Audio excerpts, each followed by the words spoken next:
This week, it'll be. I don't think there's going to be as many blowouts. There's going to be some close games, but there are going to be some tough games for our local teams. I guess the big game of the week would have to be the Fairhaven at Old Rochester game. I know Old Rochester right now. They lost 3 of their last 4 games, including to Wareham last week, 38-6. They're hosting Fairhaven on Friday night. Fairhaven has won 3 straight. They beat Case pretty easily last week, 30-0, and that was coming off their big upset of King Philip the week before. Hmm. So I mean they're just playing really well right now. Taylor Mata, he's still running at the offense pretty strong. He didn't score any touchdowns last week, but Mick Colagio said that I mean he was just leading the team down the field. I mean I think every week we kind of say, you know, what did Taylor do this week, and it's usually pretty impressive. That'll be the big game because really right now, Old Rochester, you don't know what you're going to get from them. You know, I mean, they start off the year with the I think 3 straight wins, and then now they've struggled recently. So I think it'll And be a big they've test. struggled badly too. They've gotten beaten up in these last 2 games that they've lost. Yeah, they have. I mean, 38-6. I don't think anybody would have predicted them losing to Wareham like that. So that it'll be interesting to see how Old Rochester does, and if Fairhaven wins, it'll put them kind of in a good position for the fall next week's game against Dighton Rehoboth. You know, Which first in the conference, I believe. Yep, they're still undefeated in the conference. They lost to Coyle Cassidy this past week by a point, but that's a non-league game, so they're still undefeated in the South Coast Conference. So that'll be interesting. Kind of to segue into the other game is Apponequet is hosting Coyle Cassidy on Friday night. That's a non-league game, obviously. Coyle had that big win over Dighton Rehoboth by 1 point. They graduated Connor Henry, who, if anybody's covered Coyle in the last few years, he was their quarterback, Mr. Everything. He was their kicker. I mean, They're Taylor Mata yeah, almost yeah, without the pretty kicking. much, But yeah. So he's gone, but they have their running back. He's returned Brendan Scarafoni. He's a good back. He's pretty much their featured guy. So it'll be interesting to see how Coyle matches up with Apponequet, which Apponequet last week, I mean, tore through Voc Tech. I was at that game, and it was, I mean, I guess it was close for the first minute or two. that's nice. That's good. It was. I mean, it was kind of tough to sit there and watch that. Voc Tech had 5 turnovers in the first half, and it led to 4 Apponequet touchdowns. And it was just, you know, at one point you almost felt bad for Voc Tech just because they couldn't get anything going because they kept turning the ball over.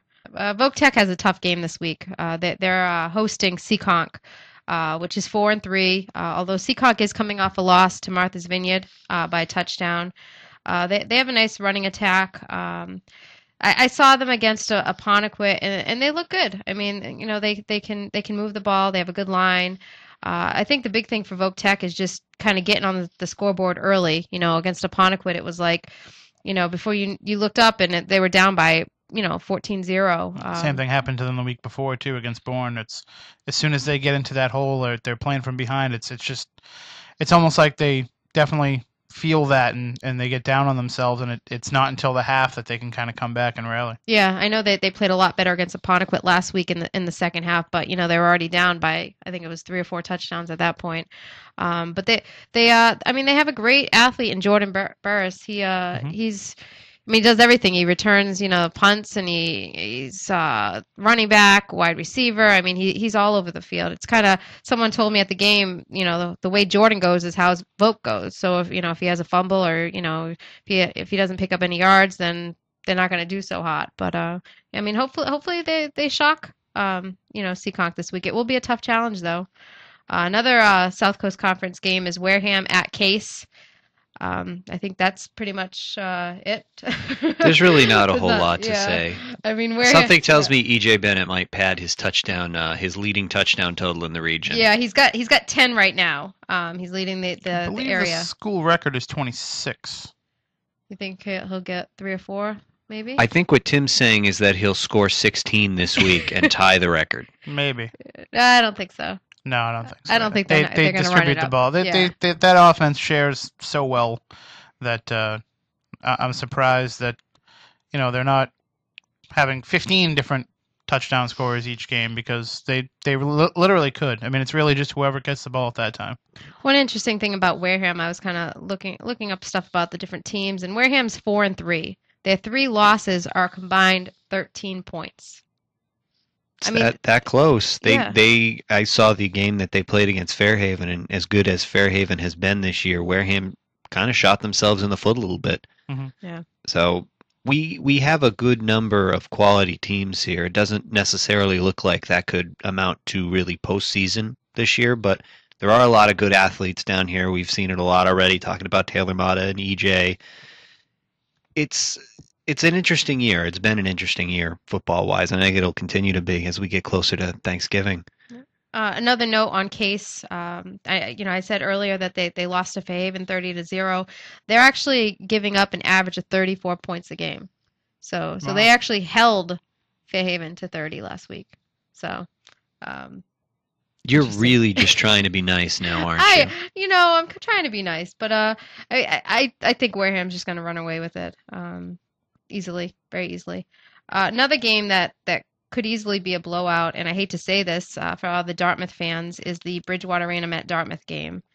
Dartmouth's had a good run. They can deal with maybe 1 year of not making the Super Bowl playoffs.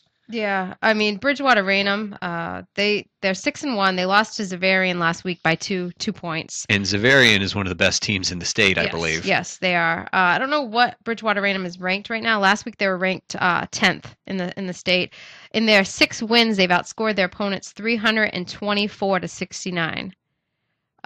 That's in 6 games. That's in 6 games. If I do some quick math, I believe that averages out to $1 million per game. They're really strong this year. They've struggled the last few years. When I was a sports editor up in Taunton, we covered them, and it was like, they were so strong, and then the last, I would say, 3 years they've really struggled. They had user feeds a few years ago, and it really hurt their junior and senior classes, so they didn't have these kids out. But now they're back, and it should be a tough game for the Indians. Hopefully, like I said again, like with Vogue, if they can get on the board early, maybe some momentum. But I know New Bedford lost to Bridgewater Raynham 14-0. It's been, and you feel free to correct me on this, I think it's been the offense that's been the bigger issue for Dartmouth. I mean, they've struggled on both sides of the ball, but I'm pretty sure, I don't have the numbers in front of me, but I don't even think they're averaging 10 points a game so far this year.